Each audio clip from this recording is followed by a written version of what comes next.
तो भाई आज हम देखेंगे कि शॉर्टकट विधि से वर्णमालाओं को समझना। तो भाई वर्णमाला को समझने से पहले हमें इनका घटता और बढ़ता क्रम है, जो वर्णमालाओं का जो इनका क्रम है वो हमें ज्ञात होना बहुत ज़रूरी है। जो ये देखो नीचे दिया गया है, जैसे ए है उसको एक कहेंगे, यानी इनका जो नंबर है उस नंबर वाइज, जैसे A B C D E F G H, ये एम, ये वापस इधर से। तो ये जो इनका क्रम है वो हमें याद रहना बहुत ज़रूरी होता है जब हम किसी वर्णमाला को समझते हैं। और ये तो है इनका बढ़ता क्रम, और इसके नीचे जो इसको दिया हुआ है वो है इनका घटता क्रम। तो हमें बढ़ता और घटता क्रम दोनों याद रखना बहुत ज़रूरी होता है। तो ये हम देख सकते हैं, अब इसमें एक को एक नंबर दिया गया है और इसमें Z है उसको एक नंबर दिया गया है। तो ये इसका घटता क्रम हो गया, ये इसका बढ़ता क्रम हो गया। तो वर्णमाला को समझने से पहले हमें यह जो नंबर है वो ज्ञात होना बहुत ही आवश्यक चीज़ होती है कि भाई हमें यह चीज़ ज्ञात होनी ही चाहिए। आप अब इनका नोट्स बना लीजिए, क्योंकि यह हमें आगे वर्णमाला को समझने में बहुत ही मदद करने वाला है। अब देखो इनको सही तरीके से देखो जैसे समझा जाए, तो ये देखो 5, 10, 15, 20 और 25, मतलब ये आ गया अपने 5 का पहाड़ा। तो 5 के पहाड़े में क्या आता है, ई जे ओ टी और वाई, ये आ गया ई जे ओ टी वाई। अब आप इनको याद रखो, ई जे ओ टी वाई ये है, ये 5 के पहाड़े में आएंगे, मतलब ये इनका बढ़ते क्रम में है। तो 5 का पहाड़ा बोलो और इनको याद कर लो, तो ई जे ओ टी वाई ये हो गया। अब अपना अगला देखें, जो 3 का पहाड़ा, जैसे 3, 6, 9, 12, 15, 18, 21 और 24। तो इनके अंदर क्या क्या आता है, CFILORUX, ये इनके 3 के पहाड़े के अंदर ये आता है, ये आ गया।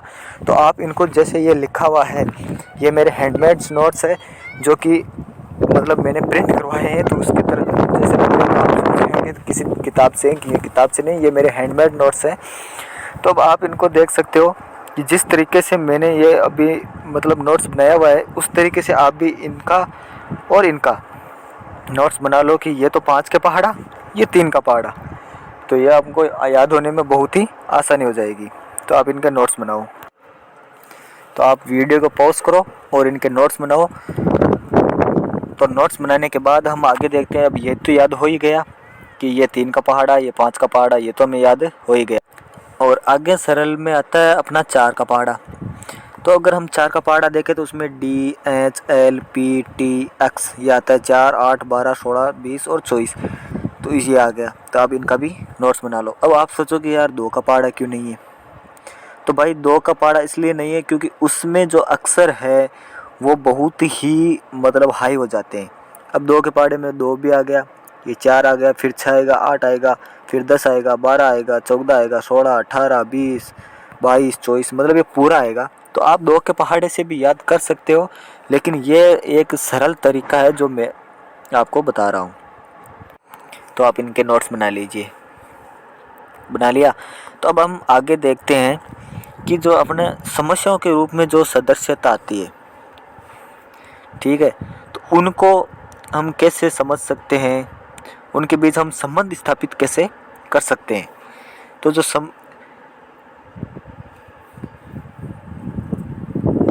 अब हमें इनके बीच में जो संबंध स्थापित करना चाहिए वो, जैसे 1 नंबर हम देखते हैं, सम या विषम संख्याओं में संबंधित सदस्यता, मतलब उनके बीच में जो हम संबंध कैसे स्थापित कर सकते हैं। जैसे उदाहरण के रूप में हमने ले लिया 84, डबल 51, फिर डबल, फिर 72 और 37।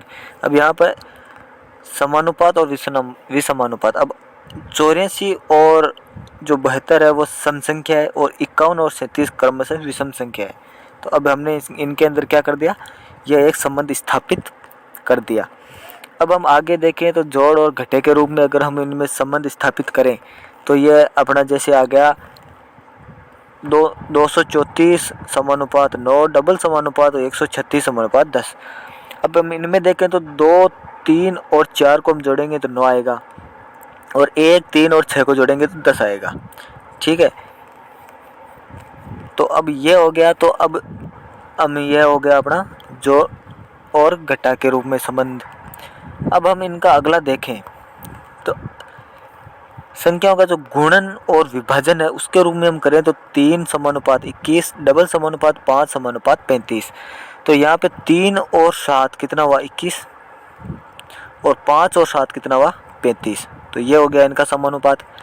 अब हम इनके संबंध के आगे हम देखेंगे कि जो संख्याओं के वर्ग या घन है उसके रूप में, तो 4 और 16, 8 और 64। ठीक है, तो अब ये देखो 4 का हम स्क्वायर करेंगे तो वो आएगा 16, और 8 का स्क्वायर करेंगे तो वो आएगा 64। तो ये हो गया अपने वर्ग के रूप में। अब 3 7 21 और 5 7 35। ठीक है, ये आपके समझ में आ गया। अब हम इनकी जो मिश्रित संख्या है, जो मिश्रित सदृश्यता है, उसको हम देखेंगे कि इनमें जो इनका समूह होता है शब्दों का, उन शब्दों के समूह है और उन शब्दों के अंकों के जो बीच होता है उनके अंदर हमें संबंध स्थापित करना चाहिए। जैसे ए बी समानुपात 12, सी डी समानुपात 34, क्योंकि ये इनका नंबर है, ए को 1 नंबर और बी का 2 नंबर, सी का 3 नंबर और डी का 4 नंबर। तो ये हमारा एक संबंध स्थापित हो गया। ठीक है, अब हम वर्गीकरण में आगे देखते हैं। तो आप इन मेन पॉइंट्स का आप अगर चाहो तो आप नोट्स बना सकते हो, जो इनके मेन पॉइंट्स हैं। अब वो चारों थे जो देखो अक्षरों और निर्थकों में संबंध। तो इस प्रकार का जो वर्गीकरण है वो अंग्रेजी वर्णमाला पर आधारित होता है। ये जो अक्षर और निर्थक के शब्द है ये अंग्रेजी वर्णमाला पर आधारित होता है। तो इन प्रश्नों में जो अक्षर शब्दों के जो समूह होते हैं, जो समूह दिए गए होते हैं, वो अन्य से अलग होते हैं। वो अन्य शब्दों से क्या होते हैं, अलग होते हैं। जो एक समूह होता है वो अन्य सभी से अलग होता है, जो कि विषम होता है। तो उसमें हम देखते हैं, हमें जैसे 5 क्वेश्चन दे दिए, P Q T U V Y D E H J I J N और एफ जी जे। अब हमें इनमें से बताना है कि सही आंसर कौन सा है।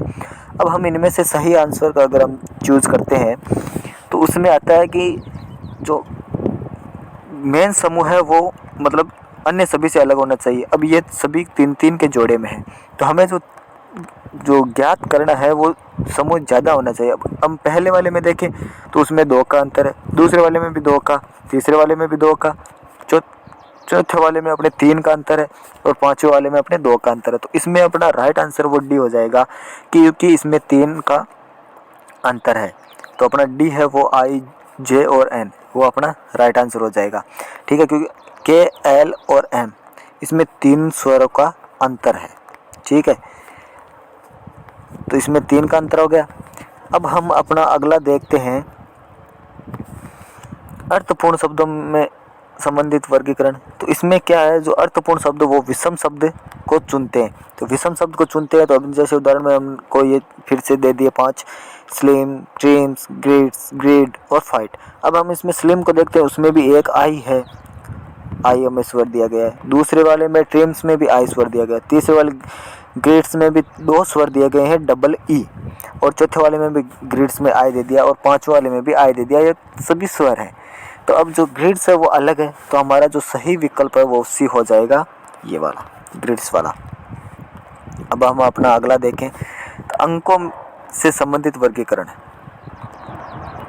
अंकों से संबंधित अगर हम वर्गीकरण देखते हैं तो इस प्रकार के वर्गीकरण में उस अंक या संख्या का पता लगाना होता है जो दी गई अन्य संख्याओं के समूह का हिस्सा नहीं होता है। कि जो हमें अन्य संख्याएं दी गई है, जो चेंज संख्या है, उनका हिस्सा ना हो। जैसे हमें उदाहरण के लिए रूप में हमें जैसे गणित में दे दिया 122, 128, 199, 200, 388। तो अब इसमें 199 है वो एक विषम संख्या है, जबकि हमारे सभी सम संख्या है। जैसे इसमें 122 सम है, इसमें 128 सम है, इसमें 00 आ गया सम है, इसमें 88 आ गया। तो ये एक अलग ही विषम आ गए। अब हम चौथा देखते हैं अपने सामान्य, तो मतलब ये तो बहुत सरल है। चौथा देखते हैं हम अपना सामान्य ज्ञान से संबंधित वर्गीकरण। तो इस जो अपना सामान्य ज्ञान से संबंधित अपना जो वर्गीकरण है, तो उस संबंधित जो वर्गीकरण है उसके अंदर हम देखेंगे इस प्रकार के जो वर्गीकरण है वो हमें सामान्य ज्ञान द्वारा आसानी से हल कर सकते हैं। यह है जो हम अपने सामान्य ज्ञान से इसको हम हल कर सकते हैं। इसमें कोई जैसे शक या कोई दुविधा कुछ नहीं है। यह एक शब्द पर आधारित है, लेकिन बिना समस्या के ज्ञान हम इन सब प्रश्नों को हल नहीं कर सकते। अब देखो, ज्ञान तो लेना बहुत ज़रूरी है। तो हम जैसे उदाहरण में देखें, बिल्ली, कुत्ता, बाघ, ऑक्टोपस और शेर। अब इनमें तो ये देखो सभी दिए हुए हैं, लेकिन हमें इनमें सभी में एक अलग प्राणी है वो चूज करना है। तो हम इनमें आसानी से चूज कर सकते हैं। जैसे बिल्ली आ गई, कुत्ता आ गया, बाघ गया और शेर। ये चारों क्या है? ज़मीन पर चलने वाले हैं, जबकि ऑक्टोपस किस में रहता है? पानी में रहता है। तो अपना राइट आंसर देखो, ऑक्टोपस वह प्राणी है जो जल में रहता है। तो ये अपना राइट आंसर क्या आ गया? ऑक्टोपस आ गया। तो यह एक बिल्कुल साधारण है, लेकिन इसमें इतना ध्यान रखना होता है कि क्या हमें दिया हुआ है, क्या किया हुआ है। तो आपको वीडियो कैसा लगा कमेंट बॉक्स में ज़रूर बताना, और अगर अच्छा लगे तो लाइक करना, शेयर करना और सब्सक्राइब करना ना भूलना, और उस बेल आइकन को भी दबा देना ताकि मैं अगर कोई वीडियो बनाऊं तो आपके सबसे पहले पहुंचे। धन्यवाद।